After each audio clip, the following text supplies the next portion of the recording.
So today we continue with the gradient of a line.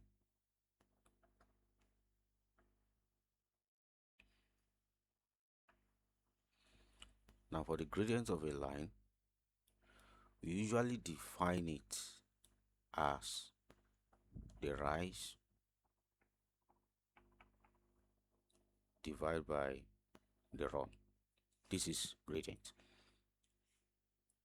The rise of the line divided by the run of the line. So that means that how much does the line go vertically divided by how much it goes horizontally.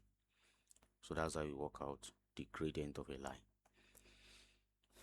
So for instance, let's say this line.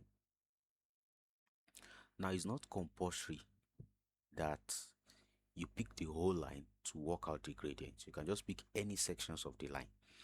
For instance, I can pick these points on this line and also these points on the line and use those 2 points to work out the gradient. So the gradient is, that means from this first point to the second point, how much do you have to rise? You rise 1, 2, 3, 4, 5. 5 units. How much do you have to go horizontally? This is 1, 2, 3, 4, 5, 6, 7, 8, 9, 10. So 5 over 10. So this is going to be half. So that means the gradient of that line is a half. So it rises, for every 1 unit it rises, it goes forward 2 units. And it will work no matter the section of the line you pick. For instance, I could also do something like this, just from here to here. You can see that this is 2 units run, then 1 unit rise. So it's still 1 over 2. So we still have the same result. So it's very easy. That is how we work out the gradient of a line. Any line at all that you have been given, just do the rise divide by the run. Let's do for this second line. Let's say we pick this point, and which other point is very accurate on the line? Let's say this point.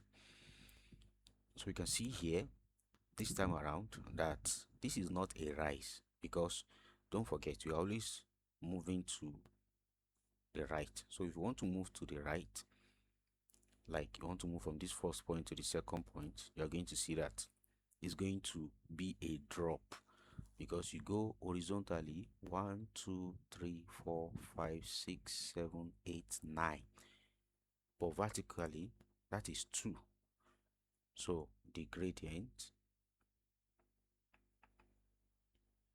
is going to be 2 over 9, but it will have a negative answer because it's a drop between the first point to the second point. So between the first point to the second point, if you are climbing, then it is a rise, but since you are dropping, then it is a fall instead of being a rise. Then it's going to have a negative attached to it. So you have to be very careful. So moving from left to right, are you rising or you are dropping?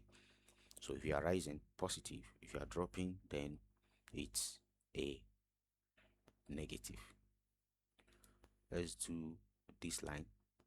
What will be the gradient of this line? And the gradient of this line, usually we can shorten the gradient. We can shorten it as letter M. And sometimes it's also called the slope. So the rise of this line, let's say you pick here and let's say you pick here. So between those 2 points, there is a rise of 1, 2. There is a rise of 2.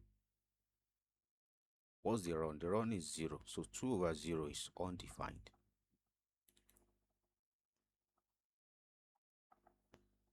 So that means that we can't actually know the gradient of this line.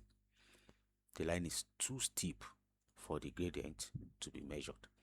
So it's undefined because you can't divide 2 by 0. So if you have a perfectly horizontal line, then the gradients, let's say we pick this point, we pick this point, the gradient is the rise is 0, it doesn't rise, but it run just 2 units.